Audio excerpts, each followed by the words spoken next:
Hello friends. तो ये है इस सीरीज का 6th पार्ट। इसके पहले के पार्ट्स के लिंक भी आपको डिस्क्रिप्शन में मिल जाएंगे। तो चलिए शुरू करते हैं। तो लास्ट पार्ट में हमने देखा कि वुल्फ गैंग ने सेट पर अटैक कर दिया था और हेनली भी आयरन स्लेव को लेकर सेट की मदद करने चाहता है। उधर फुई को गैंग के लोग घेर लेते हैं और इसी चक्कर में वो एक पहाड़ी से नीचे लटक जाता है। लेकिन इससे पहले कि गैंग के लोग उसे मार पाए, हेनली वहां आकर उसे बचा लेता है और देखता है कि वो तो बुरी तरह से घायल हो चुका है। कोई भी उसे यहाँ देखकर चौंक जाता है और हेनली कहता है कि मैं तो यहाँ तुम्हारी मदद करने आया हूँ। वो देखता है कि फुई तो ठीक से चल भी नहीं पा रहा और वो उसे थोड़ा आराम करने को बोलता है। लेकिन फुई कहता है कि सेट के लोगों की जान खतरे में है और मैं उन्हें अकेला नहीं छोड़ सकता, चाहे इसमें मेरी जान ही क्यों ना चली जाए। तब हेनली उसे कुछ पेन किलर्स देता है और कहता है कि ये लड़ाई में तुम्हारे काम आएंगी। आगे का सीन सेट का है, जहाँ जिया लोंग अपने साथियों के साथ तबाही मचा रहा है और यहाँ उसके और एल्मा के बीच लड़ाई शुरू हो जाती है। तभी एक तेज आवाज आती है, जैसे कि वहाँ कोई अर्थक्वेक आ गया हो, और हम देखते हैं कि ये सब सेट के लीडर वैंग के इशारे पर हो रहा है, जो किसी तरह इन अर्थक्वेक्स को कंट्रोल कर सकता है। जिया लोंग अपने लोगों को रुकने को बोलता है और वैंग से कहता है कि आज तुम बहुत टाइम बाद मिले हो और अब टाइम आ गया है कि हम लोग सदियों से चल रही इस लड़ाई को खत्म कर दें, ताकि सभी लोग शांति से रह सके। वैंग भी उसकी बात से एग्री करता है और जिया लोंग उसे कहता है कि मुझे पता था कि तुम एक समझदार आदमी हो और अगर तुम सरेंडर कर दो तो मैं तुम्हारी लाइफ को आसान बना दूंगा। इस पर वैंग कहता है कि क्या तुम जानते हो ये सेट के क्रेटर पर बना हुआ है, जिसे हमारे पुराने लीडर ली ने बनाया था और इसके लिए उन्होंने चिमनडंजिया नाम की एक पुरानी टेक्निक को यूज किया था। वो बताता है कि इस माउंटेन का बेस ली की बनाई एक मशीन पर टिका हुआ है, जिसे गिराने के लिए बस एक लीवर ही काफी है और मेरे एक इशारे पर ये माउंटेन टूटकर नीचे घाटी में समा जाएगा। जिया लोंग को लगता है कि शायद वो उसे डराने की कोशिश कर रहा है और तब वैंग उसे इसका एक नमूना दिखाता है। ऐसा करते ही जमीन फिर से हिलने लगती है और जिया लोंग समझ जाता है कि वैंग सच बोल रहा है। वैंग भी मशीन को रोकने को बोलता है और जिया लोंग उससे कहता है कि ये तो एक डेडलॉक सिचुएशन हो गई है, जहाँ से ना आगे बढ़ा जा सकता है और ना ही कोई पीछे हटने वाला है। तब वैंग उसे एक आइडिया देता है जिससे वो इस मैटर को सॉल्व कर सकते हैं और वो है एक head to head face off, जहाँ उनके चुने फाइटर्स के बीच एक सिंगल मुकाबला होगा। ये सुनकर जिया लोंग के चेहरे पर एक मुस्कुराहट आ जाती है और ऐसा लगता है जैसे वो यही चाहता था। यही फ्यू और हेनली भी सेट तक पहुंच जाते हैं और देखते हैं कि वैंग जिया लोंग के साथ एक कॉन्ट्रैक्ट साइन कर रहा है। जल्दी ही कॉन्ट्रैक्ट साइन हो जाता है और फ्यू हेनली को बताता है कि ये एक तरह का डेथ कॉन्ट्रैक्ट है, जहां मुकाबला सिर्फ दो फाइटर्स के बीच होगा ताकि बाकी निर्दोष लोगों की जान बच सके। लेकिन उसे शक है कि जिया लोंग अपने वादे पर खरा नहीं उतरेगा। उधर वैंग कॉन्ट्रैक्ट के रूल्स बताता है कि इसमें हम दोनों को एक एक फाइटर चुनना होगा और अगर सेट की फाइट जीत गया तो वुल्फ गैंग हमेशा के लिए यहाँ से दूर चला जाएगा और फिर कभी सेट की ओर आंख उठाकर नहीं देखेगा। आगे जिया लोंग अपनी शर्त बताता है कि अगर वुल्फ गैंग जीत गया तो सेट के सभी लोगों को यहाँ सरेंडर करना होगा और फिर उनकी लाइफ मेरी मर्जी से चलेगी। फिर वो वैंग से फाइट को शुरू कराने को बोलता है, जहाँ वैंग अंकल गो नाम के एक सीनियर फाइटर को चुनता है और कहता है कि अब सेट की इज्जत आपके हाथों में है। हेनली फ्यू से गो के बारे में पूछता है, जो बताता है कि ये असल में सेट मैनेजर एल्मा के अंकल हैं और कहा जाता है कि सेट के इतिहास में इनसे पावरफुल योद्धा कोई नहीं है। हेनली उन्हें ध्यान से देखता है और सोचता है कि ये तो एक मॉडल है और भला फिजिकल स्ट्रेंथ से ज्यादा इनके पास क्या ही ताकत होगी। अंकल को एरिना में आगे बढ़ता है और पता चलता है कि जिया लोग उनसे लड़ने के लिए एक बोने को लेकर आया है। सब लोग ये देखकर उसका मजाक उड़ाने लगते हैं कि भला ये बोना अंकल को का मुकाबला कैसे कर पाएगा, लेकिन हेनली को उस बोने में कुछ अलग नजर आता है। फिर अंकल वो अपनी तलवार निकालता है और बिना टाइम वेस्ट किए उस पर अटैक करने लगता है, लेकिन देखता है कि वो बोना तो बहुत ही फुर्तीला है।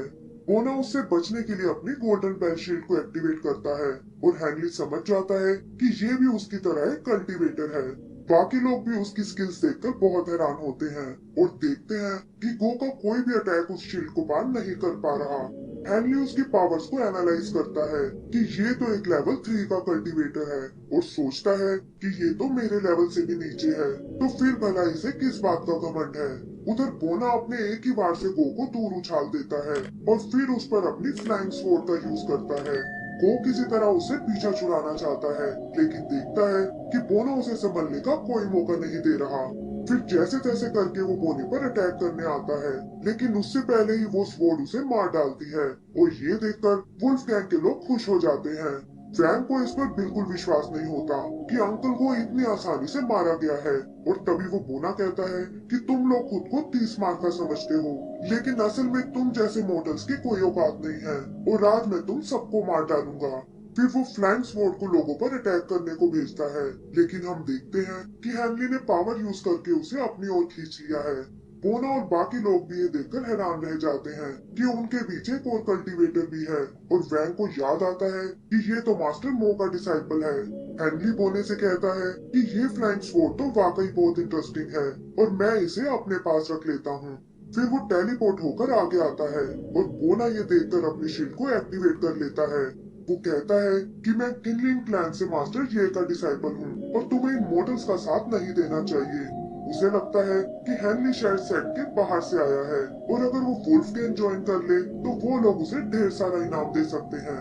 इस पर हेनली कहता है कि पहली मुलाकात में ही तुम मेरा फायदा कराना चाहते हो, तो मैं भला इससे इनकार कैसे कर सकता हूँ, लेकिन पहले मैं तुम्हें तुम्हारी स्वॉर्ड वापस करूंगा।